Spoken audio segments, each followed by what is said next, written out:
My family rented out my bedroom while I was still living in the house. What I found behind the locked door changed everything. I was standing at the top of the stairs when Tyler slammed a box of ornaments onto the living room floor, so hard the bells inside jingled in protest.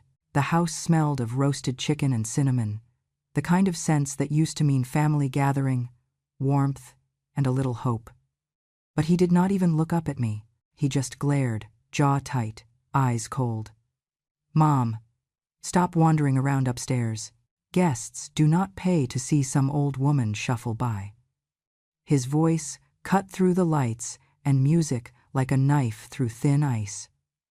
Before I could answer, Brooke marched in, holding a faded quilt from my closet. She tossed it down the steps toward me, as if she were throwing away trash. "This is where you sleep now," she said, flicking her wrist toward the basement door. "The upstairs is for paying humans, not sentimental leftovers." The words hit me harder than the quilt. I gripped the railing, steadying myself. I tried to keep my face calm, even as my chest tightened. Then Tyler delivered the line that finished the moment cleanly, brutally. "You are just an expense with a heartbeat." I felt something inside me settle, not in acceptance, but in resignation. They were no longer even pretending to hide what they felt. I looked at the walls of the home I had built with my husband, the home where Tyler had taken his first steps, broken his first tooth, cried his first heartbreak. And now I was a trespasser in it, a shadow they wanted to erase. If you feel justice deserves celebration, smash that hype button. Let us keep stories like this alive, echoing far, far away. Your support helps us bring understanding and love to those who deserve it. Thank you so much. Keep listening. Tyler had not always spoken to me like this, but the roots of his resentment reached far back, tangled in memories he never understood and pain he never let heal. When he was 17, he stole a friend's truck after drinking too much beer at a bonfire. He nearly hit a utility pole on the county road. I called the police because he would have killed himself or someone else. He spent one night in the station and carried that record like a stone. He blamed me for placing there. "You ruined my life at 17, he said for years. He never blamed the alcohol or the reckless driving or the choices he made. He only blamed the mother who tried to save him. When he was younger, I worked 2, sometimes 3 jobs. I missed games and recitals, not because I did not care, but because I needed to keep the lights on and food on the table." Tyler later told Brooke she was never there for me, leaving out the part where I packed lunches at dawn and folded uniforms after midnight. When his father died, Tyler tried to quit school to work construction. I told him no. I told him he needed an education, that I would not let grief throw his future away. He twisted that memory too, telling anyone who would listen that I never believed in him, that I stifled his ambition. Every sacrifice I made became, in his retelling, a failure he could pin on me. Brooke absorbed every story Tyler fed her. She came from a wealthier family, people who spent money the way some people breathe air, effortlessly and without shame. She looked at me through that lens, as if poverty had been a choice I stubbornly clung to. One afternoon, she stared at me over a pile of folded laundry and said, "You chose to be poor. Do not make us pay for your choices." From then on, she pushed Tyler harder. Sell the house, get the equity, turn it into a profitable Airbnb lodge. "She is old," Brooke said. "She does not need a whole house. She needs supervision." Supervision. As if I were a toddler or a troublesome tenant. A week before Christmas, Tyler walked into my room holding a screwdriver and a set of unfamiliar keys. He did not even meet my eyes when he said, "We listed it already. It is called the Late Mother's Suite. Gets better clicks." Before I could speak, he unscrewed the old brass doorknob, replaced it with a keypad lock, and shut the door as if sealing a vault. My bedroom, my sanctuary, locked against me. I was ordered downstairs. They led me to the basement like a guest being shown to the worst room in a cheap motel. A metal folding bed leaned against the wall. A single lamp flickered beside it. Brooke dropped the faded quilt onto the mattress. "Do not go wandering," she said. "We have check-ins today." The basement was cold. the kind of cold that settled into my knees and spine like a warning.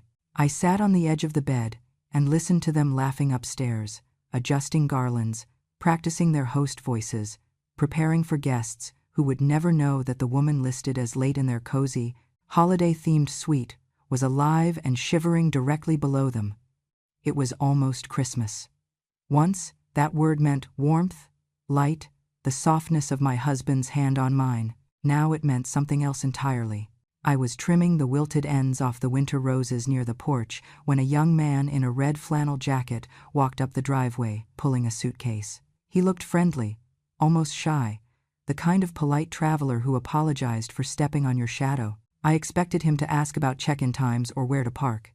Instead, he stopped short when he saw me. Oh my goodness," he stammered. "I am so sorry for your loss." I straightened slowly. "My loss?" He flushed. "Your son told us this used to be your room, that you passed last winter." For a moment I thought my hearing had finally failed me.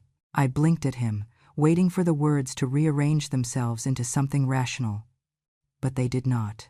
He swallowed hard, as if trying to gather whatever sympathy he had been rehearsing. He said the room is a memorial, that you were very loved. I managed a faint, brittle smile, the kind a person forms when the world tilts the wrong direction. "Thank you," I murmured, because I did not know what else to do. The young man nodded respectfully and stepped inside, leaving me frozen in the cold air as if someone had carved me out of stone. My son had not only evicted me from my room, he had declared me dead, not metaphorically, not emotionally. On record, in story, in narrative dead. The wind scraped against the siding, carrying the smell of pine and someone's cinnamon latte from down the street. A normal winter day. A normal town. But I stood there with shaking hands, realizing whatever game Tyler was playing had passed a line I did not know existed. That night, after the guests went out to explore the Christmas market, I climbed upstairs silently. The keypad lock blinked red when I touched it. Of course he had changed the code again. But a woman who raised a boy like Tyler learns how to improvise. I retrieved an old bobby pin from my cardigan pocket, the same one I used to fasten my hair on Sundays. I bent it gently, slid it into the lock, and felt the old familiar click. The door eased open. Tyler never bothered installing a real security lock afterward. He believed I was too frail, too broken, too defeated to attempt anything twice. My breath clogged in my chest. My bedroom, my sanctuary, was gone. In its place was something staged and eerie, like a set built for a sentimental ghost movie. A white lace quilt draped across the bed, one I had never owned. Soft golden lamps cast a glow that made the room feel falsely warm.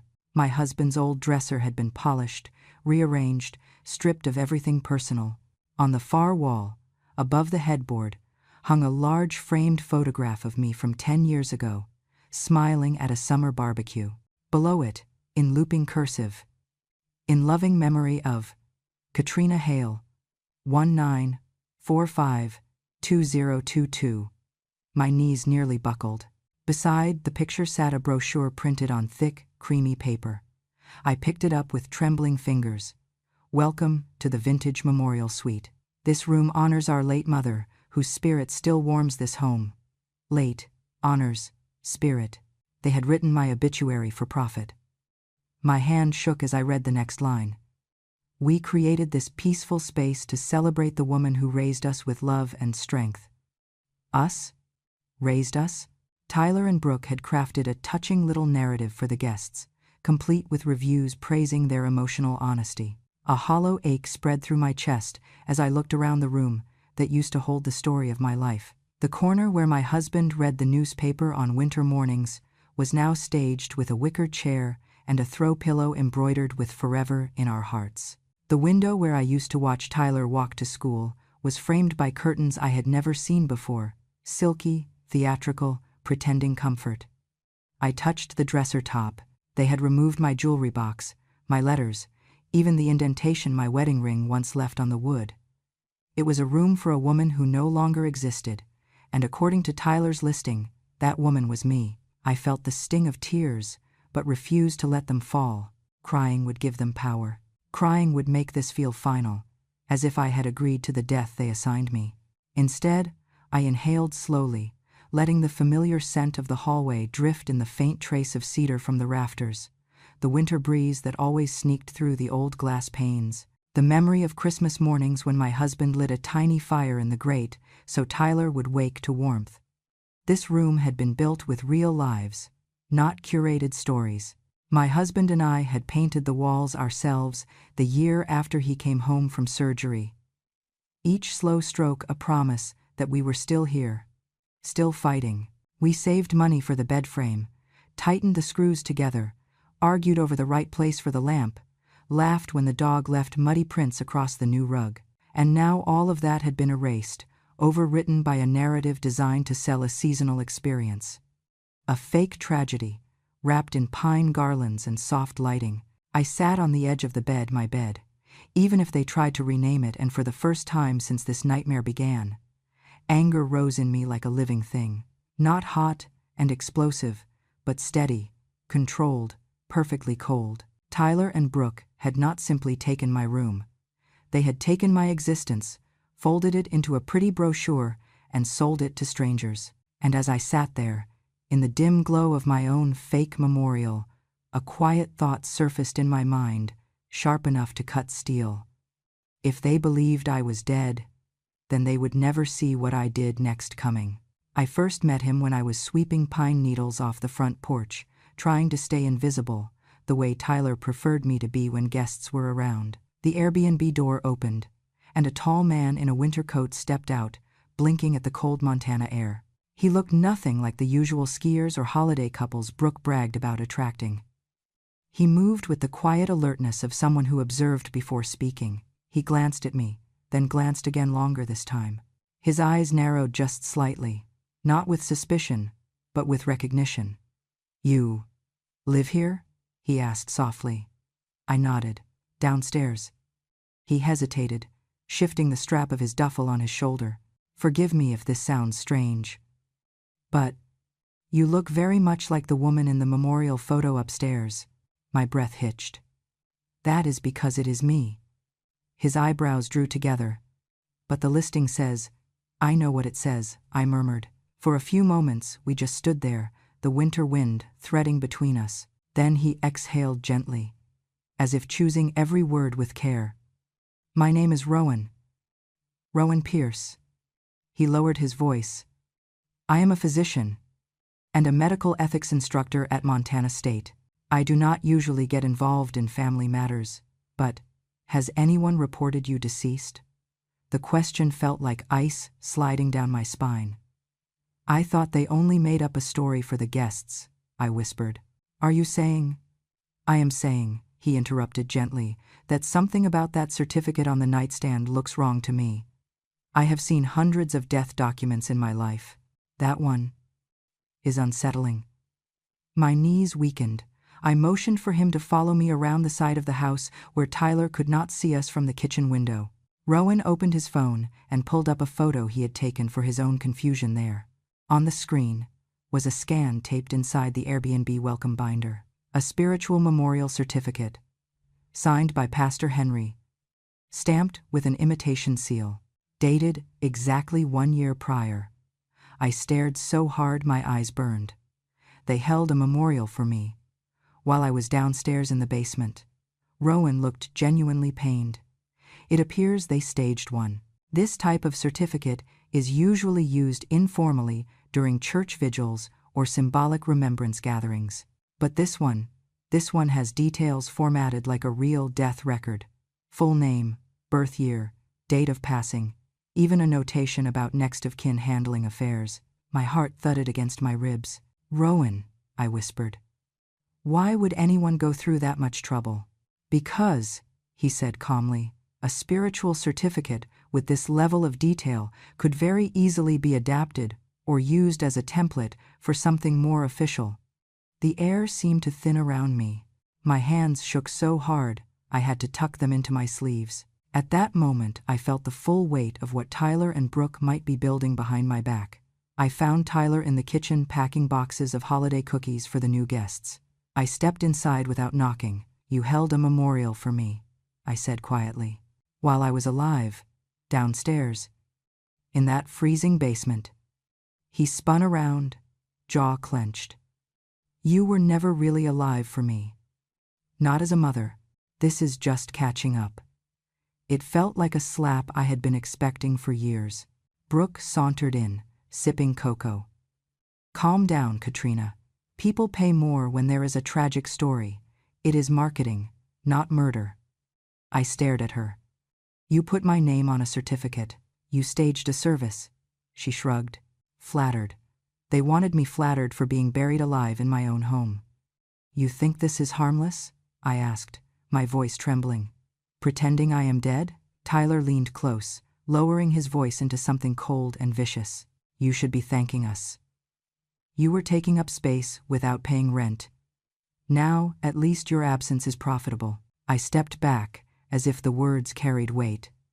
Behind us, Rowan cleared his throat. Tyler, he said formally. May I ask why Pastor Henry signed something resembling a death certificate? This document is not consistent with casual remembrance. It mirrors the layout of an actual county record. Tyler's face drained of color. Brooke shot him a sharp look. Ty, what did you tell Pastor Henry? I thought it was just symbolism, Rowan continued, gentler but firm. The formatting concerns me. Someone could use this as the basis for forging an official declaration of death. Silence gripped the room. Tyler's jaw twitched. You need to leave, he snapped at Rowan. This is family business. But I saw the panic flicker behind his eyes, because Rowan was right. This was not just a lie to Airbnb guests. This was paperwork, careful, deliberate paperwork. And paperwork is never created without a larger goal, a goal that required me, on paper, to no longer exist. Rowan did not bring it up again that night. He simply asked permission to look into a few things, as he put it, with the polite caution of a man who knew he was stepping into a family minefield. I nodded, because fear had a way of stripping pride from a woman, and Rowan had the kind of integrity you can sense even in silence. By the next morning, he looked different, more serious, more certain. When he knocked on the basement door, I felt my heartbeat quicken. Katrina, he said quietly, may I come in? I gestured him inside. He held a small folder. The edges curled as if he had been gripping it too tightly. He sat across from me on the metal folding chair Tyler had shoved into my room. Exhaling before he spoke, I checked the county's public records, he began. Not because I wanted to intrude, but because I needed to understand whether the certificate upstairs had been used for anything official. My chest tightened. The first page made my breath stop. Property tax adjustment. Inherited home exemption. Status. Approved. Deceased owner. Katrina Hale. Successor. Tyler Hale. My eyes blurred. Inherited, I whispered. Deceased owner. The words felt heavier than any insult Tyler had ever thrown at me. I am so sorry, Rowan murmured. Tyler filed for a tax exemption reserved for homes inherited from the recently deceased. It lowers the annual property tax by almost half. I stared at the page, unable to speak. Tyler had buried me not only in his marketing story, not only in the Airbnb listing, but in the county's eyes as well. As far as the government was concerned, I was gone. Rowan waited, then pulled out a second form. And this, he said, is a grant application. From the state's housing improvement program. I scanned the text. Inherited home renovation grant $40,000. Applicant, Tyler Hale. Purpose. Restoration, after owner's passing. My hands went numb. $40,000. He nodded. Approved. Funds pending inspection.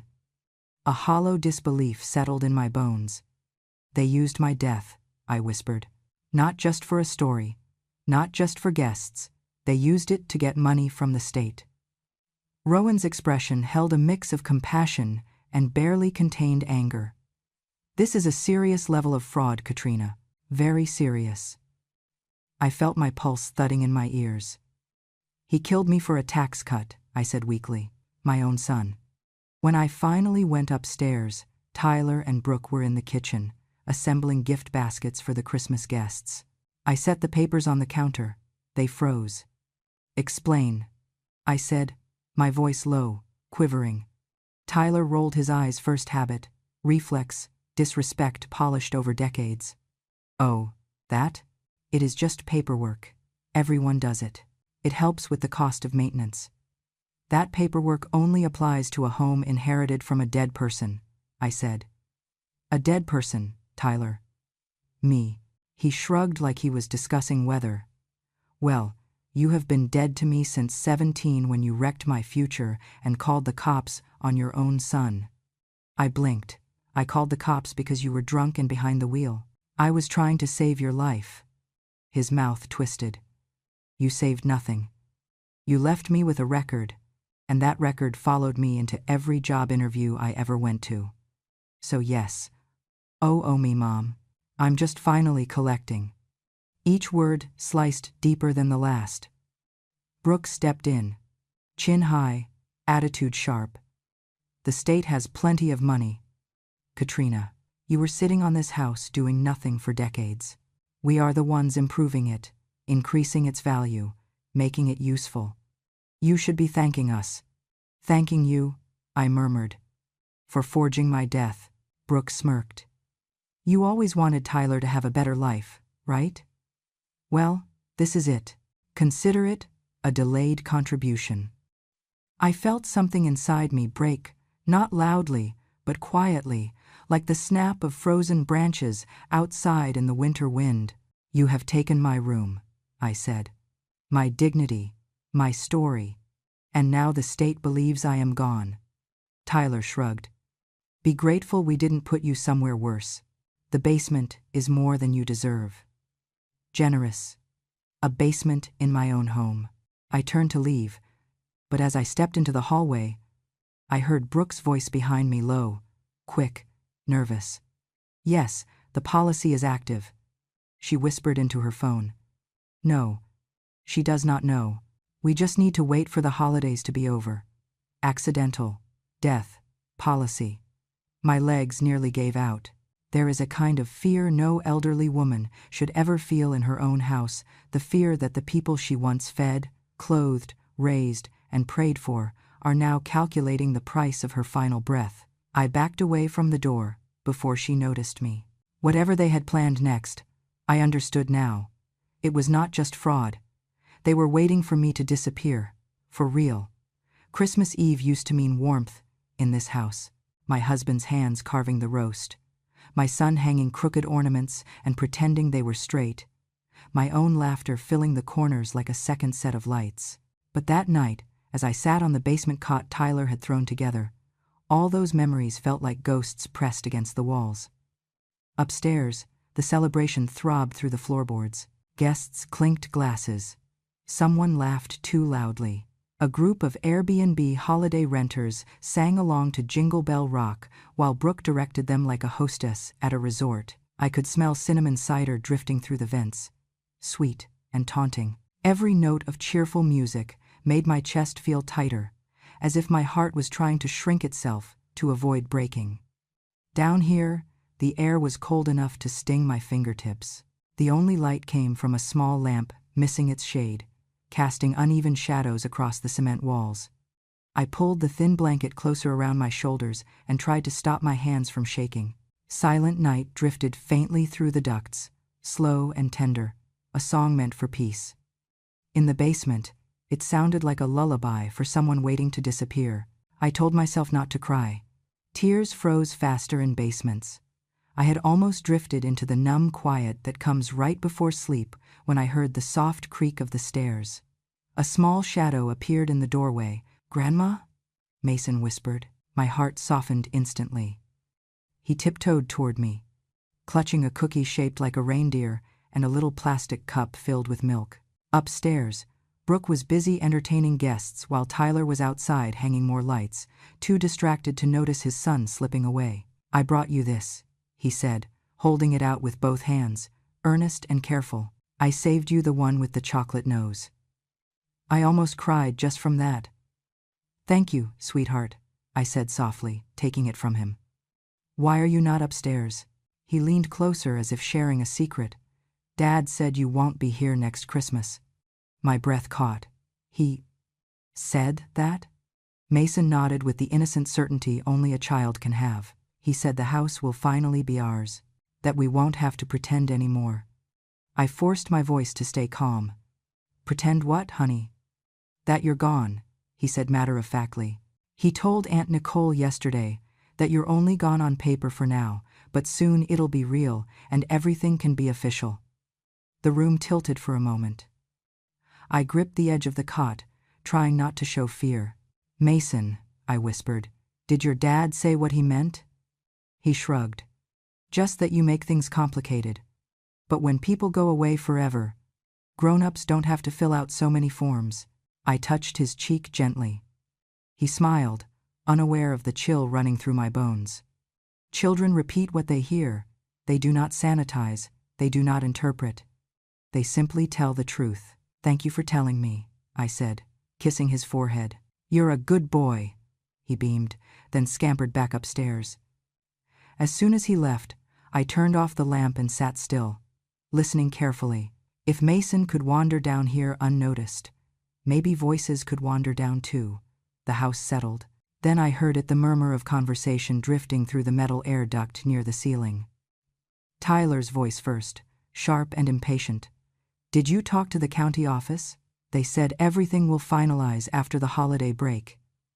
Yes, Brooke replied. Grant approved. Tax reduction approved. Listings full until March. After New Year, this place is officially ours. My heartbeat pounded so loudly I was afraid it would drown out their voices. Tyler again. And once the title transfer is locked, we move her. Nursing home, if she cooperates. If not, well, she is already dead on paper. A long silence followed. I could hear glasses clink. Brooke's heels tapping lightly across the kitchen tile. Then Brooke added, quieter, colder. The insurance guy said the accidental death policy is active. He said timing matters. You know that. It will work, Tyler said. Just give it a few days.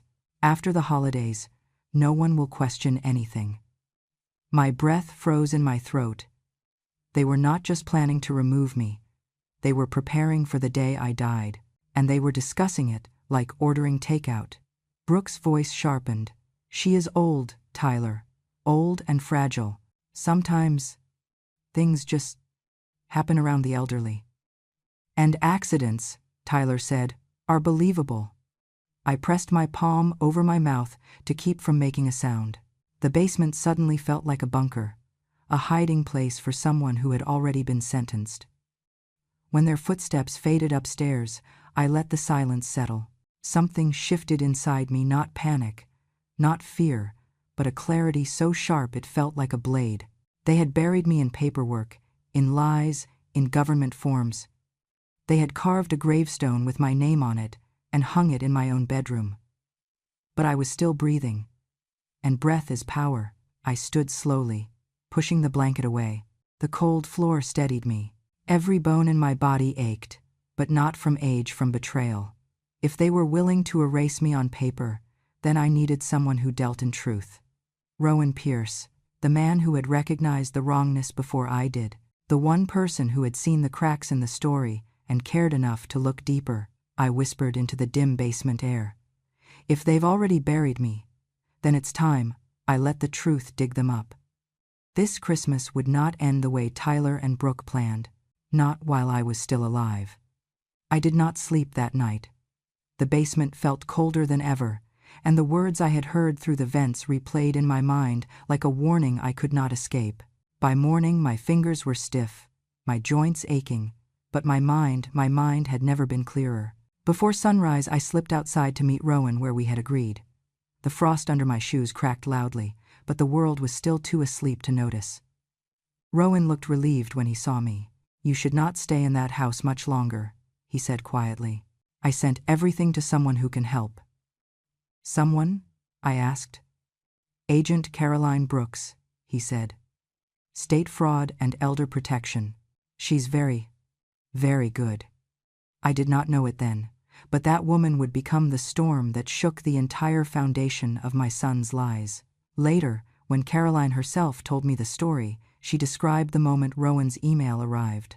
She had been working late, half listening to holiday music on her radio when the files dropped into her inbox. A scanned $40,000 renovation grant.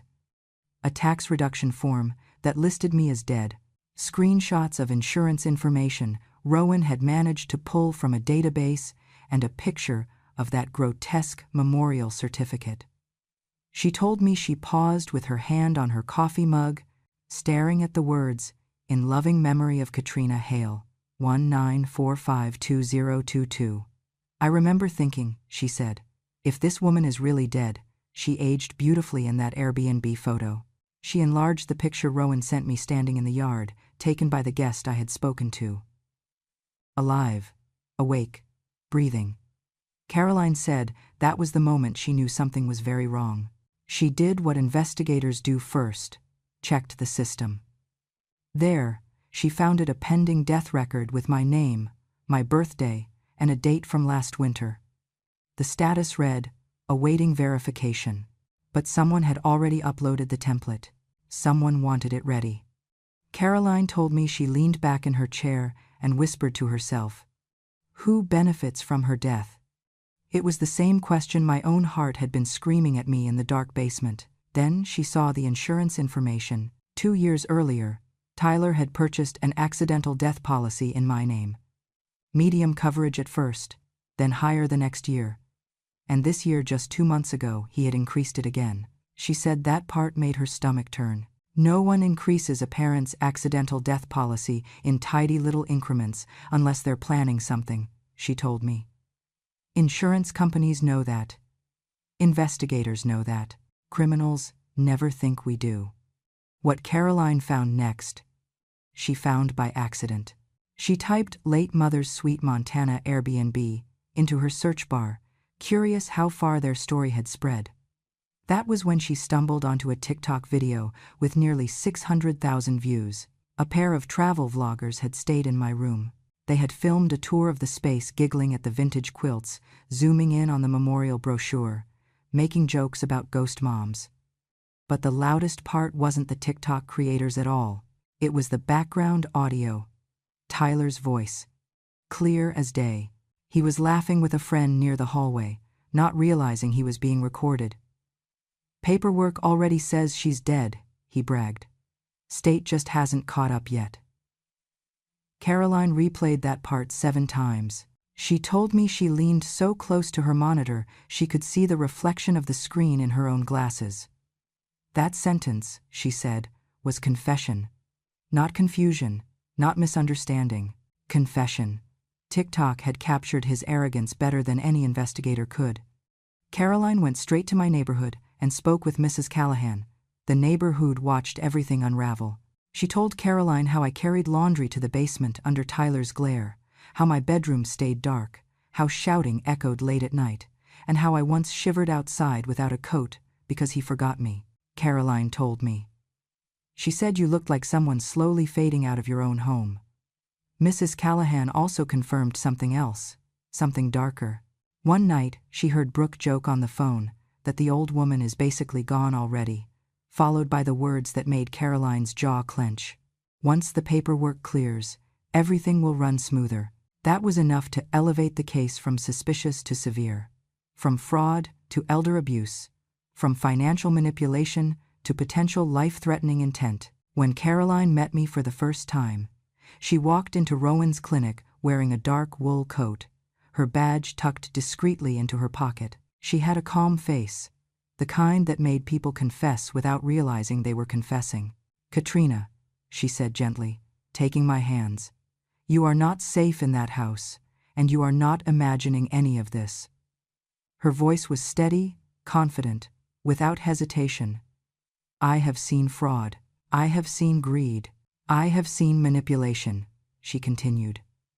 But what your son and daughter-in-law are doing, planning your death on paper and potentially in life, is criminal. Deeply criminal. I swallowed hard. I had prepared myself for heartbreak, betrayal, humiliation. but not for the word criminal. Caroline squeezed my hand. You surviving this long might be the only reason they have not gone further. Her eyes softened, but her voice stayed strong. I am going to protect you now, she said, and I am going to tear their scheme apart, piece by piece. That moment I felt something I had not felt in months. Safety. Not because the danger had passed, but because someone finally believed me. Someone with power. Someone with knowledge. Someone who was ready to fight. Caroline stood, tucking papers back into her folder.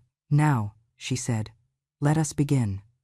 And for the first time since they tried to bury me, I felt my life rising back to the surface. The morning of December 26th felt like the other's cold concrete under my feet, muffled voices upstairs. That familiar tightness in my chest until a strange stillness settled over the house. I sensed it before the knock came. It was not a neighbor or an Airbnb guest. It was firm, official, the kind that made the walls listen. By the time I reached the stairs, the door was open, and Brooke's too cheerful voice tried to mask her panic. Oh, you must be the cleaning crew. Checkout was supposed to be. No. A woman cut her off, calm but sharp. We are not here to clean anything. I recognized that voice instantly. Caroline. I climbed the stairs, holding the railing with one hand, bracing myself.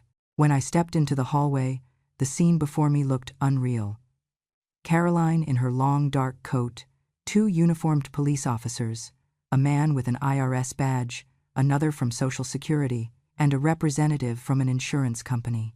And behind them, a young couple with suitcases, the Airbnb guests standing frozen in the doorway, as shocked as I was. Tyler rushed forward, trying to recover his usual performance. Is there a problem? My mother has dementia. I handle all her affairs. Anything you need, I can explain. Caroline did not look at him. She looked at me. Mrs. Katrina Hale, she said. Would you mind stepping into the living room so we can ask you a few questions? Brooke sputtered. She gets confused easily. Maybe ask me instead. Caroline held up a hand. We will be determining that ourselves. They led me to the couch. Tyler hovered behind me like a vulture in human skin. Caroline sat across from me, her notebook open. Katrina, she said softly, please state your full legal name. Katrina May Hale. Date of birth, April 12, 1945. Current address, I gave the exact street, city, and zip code without hesitation. Caroline turned her head, slowly, deliberately, toward Tyler. Her voice dropped an octave. Strange. Deceased people usually do not answer this well. The air cracked. Brooke stopped breathing. Tyler's face drained of color so quickly I thought he might faint. Before he could open his mouth, the officer from Social Security stepped forward and handed Caroline a folder. She opened it and pulled out the first sheet. Mrs. Hale, she said, this is a property tax reduction form. She held it up so the room could see. It lists your home as inherited real estate from a deceased owner. The deceased owner is you. She placed it on the coffee table like a piece of rotting fruit. This, she continued, pulling out another, is a state renovation grant application. $40,000. Signed and submitted by your son, Mr. Tyler Hale. The IRS agent added, approved based on fraudulent death status. Another sheet appeared. The life insurance policy. Purchased 2 years ago, said the insurance investigator. Coverage increased 3 times. Beneficiary, Tyler Hale. I felt Tyler stiffen behind me, his breath turning jagged. Caroline lifted her phone next. And this is a TikTok video posted by a guest staying here. Listen carefully. She pressed play. The now familiar voice, my son's voice, echoed through the living room. Paperwork already says she's dead. State just hasn't caught up yet. The guests in the doorway gasped. One of the police officers exhaled sharply. Brooke covered her mouth with her hand like she was trying to keep her soul from falling out. Caroline locked eyes with Tyler.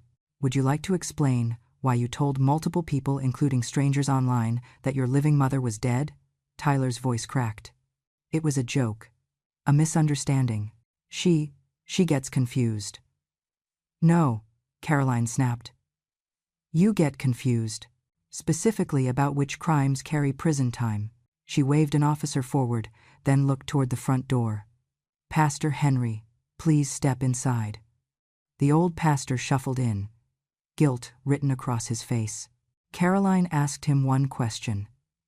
Did you sign a memorial certificate for Mrs. Hale? Pastor Henry's voice trembled. I thought it was symbolic. Tyler said she couldn't climb stairs anymore, that the family wanted closure. He told me you wanted a quiet living memorial, something to help you prepare spiritually. I had no reason to doubt him. Did you notarize anything resembling an official death record? He shook his head violently. No, that part Tyler used the template without my consent. Caroline nodded toward the officers. Thank you, Pastor. Then she turned back to Tyler. Mr. Hale, you are under investigation for fraud, forgery, elder abuse, insurance fraud, tax evasion, and attempted misrepresentation of a death record. Please stand. Tyler stumbled backward. Wait, no. Brooke, say something. Tell them, this was your idea too. Brooke shot him, a look of pure betrayal. Do not you dare drag me into this. I told you it was risky. I told you not to push it this far. Caroline raised an eyebrow. Mrs. Hale, she said sharply, you signed the grant paperwork? You accepted the tax benefits. You also encouraged the fake memorial narrative to Airbnb guests. You are being charged as an accomplice. Brooke's mouth opened in outrage, but her words were swallowed by the click of metal. The officers cuffed her first. She started sobbing, demanding a lawyer. Tyler lunged forward when they reached for him. I did this for my family. For Mason. Tell them, Mason. Tell them I was trying to do the right thing. His voice cracked into something feral, desperate, unhinged. From the staircase, I saw Mason small, trembling, watching everything with eyes that had seen too much for his age. Tyler reached toward him, hands cuffed, pleading, Buddy, tell them Dad did this for us. Mason looked at me, then at him. His lips pressed together in a thin, brave line. No, Dad, he whispered. Grandma never lied to me. The room froze. Tyler's knees buckled a little, his breath hitched, his face twisted in disbelief. Wounded not by the law but by the truth spoken by his own child. I opened my arms then, and Mason ran into them like a bird escaping a storm. I held him against my chest, his cheek pressed to my shoulder. For the first time in months, I felt warmth spread through my ribs, warmth that belonged to love, not fear. I brushed his hair gently and said, softly but clearly so everyone could hear, This is what truth looks like, Mason. It does not need paperwork. Caroline nodded at the officers. Take them. The cuffs clicked. Tyler shouted my name, my real name, the one he had tried to erase on paper, but I did not answer. The police led him out the door, Brooke behind him, Pastor Henry escorted separately for questioning. As the cars pulled away, sirens silent but lights flashing, the house finally felt like mine again, not because they were gone, but because I was no longer buried. When the squad cars disappeared down the snowy road and the last official stepped off my porch, I stood alone in a house that had held more secrets than laughter. The silence felt foreign, no stomping footsteps above me, no Brooke barking demands, no Tyler slamming doors as though the world existed to absorb his anger. Only the heater's soft hum and the faint jingle of an ornament trembling on the Christmas tree remained. Caroline told me I should sit, but I refused. I had spent too long sitting, too long shrinking in a basement, like an artifact from a life my son wanted to monetize. I needed to stand, to breathe, to feel the frost inside me finally crack. Within 48 hours, the state froze the property. Within a week, every agency involved confirmed what Caroline already knew. Every valid signature belonged to me. I had always been the legal owner. I had simply been erased on paper so they could profit. The remaining grant funds were ordered to be repaid. The insurance company canceled the accidental death policy and launched its own investigation. The IRS flagged the fraudulent filings. Social Security attached elder exploitation charges. One by one, Every institution Tyler had manipulated turned toward him with consequences he never imagined. For the first time in months, justice was not a fantasy. It was my name spelled correctly. It was the removal of the lock Tyler had installed on my bedroom door. It was the quiet reclaiming of my own existence. But the house no longer felt like a home. When I walked upstairs and stood in the doorway of the room where my marriage and memories once lived, the walls felt bruised by lies. I could reclaim the space, but not the peace. So I made the only decision that made sense. I sold the house. Not out of anger, though I had earned the right to plenty, but because a house is meant to hold a life, not a burial. And mine had been buried long enough. With the money, I bought a small cabin near the mountains. Not a tourist getaway, but a quiet place tucked beside a river, where pine trees whispered at night and the wind sounded like an old friend instead of a warning. It was simple and honest. I hung wind chimes by the window, set a bird feeder by the door, and slept with the curtains open so the moonlight could spill across my blankets. The first snow softened the world instead of stinging it. I joined a women's group, widows, grandmothers, retired teachers, even a former truck driver who baked like an angel. We did slow yoga, shared food, and talked about wounds that never bled but shaped us anyway. On Christmas Eve, I hung warm lights across my porch, made real cocoa with cream and cinnamon, and sat in my rocking chair watching the snow fall. For the first time in decades, the holiday felt like mine. No raised voices, no locked doors, no basement shadows, just a quiet old woman, unburied, holding a cup of warmth in hands that had survived colder things. In the weeks that followed, I worked with my attorney to create a fund supporting older adults exploited by their children. Another portion went to helping Montana seniors fight housing fraud, coerced signatures, fake transfers, predatory relatives, and one last portion funded free legal consultations at the community center. Rowan visited with fresh bread and research updates. Caroline came too, sometimes in uniform, sometimes in winter jeans. They were no longer just rescuers. They were the kind of family life should have given me. As for Mason, he came to visit quietly with a relative, his small hands wrapped around a tin of cookies. He hugged me tight, and for the first time I felt hope that one branch of the family tree might still grow straight. When I told him he was always welcome in my home, he whispered, "Dad said you were gone, but you weren't." I cupped his cheek gently. "No, sweetheart," I said. "I was here the whole time. They just tried to erase me." He nodded slowly, as if piecing together a truth he had been denied. And that night, after he left, I stood on my porch again and let the cold air fill my lungs. The stars were bright, sharp, almost defiant. I thought of the false certificates, the staged memorial, the forged signatures. I thought of the basement. I thought of the door they locked to sell the story of my death. And I whispered to the wind, not in anger but in truth. They declared me dead on paper so they could own my house. But when the truth came out, it was their future that got buried. Then I smiled, closed my eyes, and let the night settle gently around me. I did not come back from the dead, I said to the quiet. I simply outlived their lies. My dears, thank you for staying with me through every cold night in that basement, every whisper behind locked doors, and every step I took back into the light. These stories are heavy, but they matter because somewhere out there, another grandmother is being silenced, dismissed, or written out of her own life. And she needs to know she is not alone.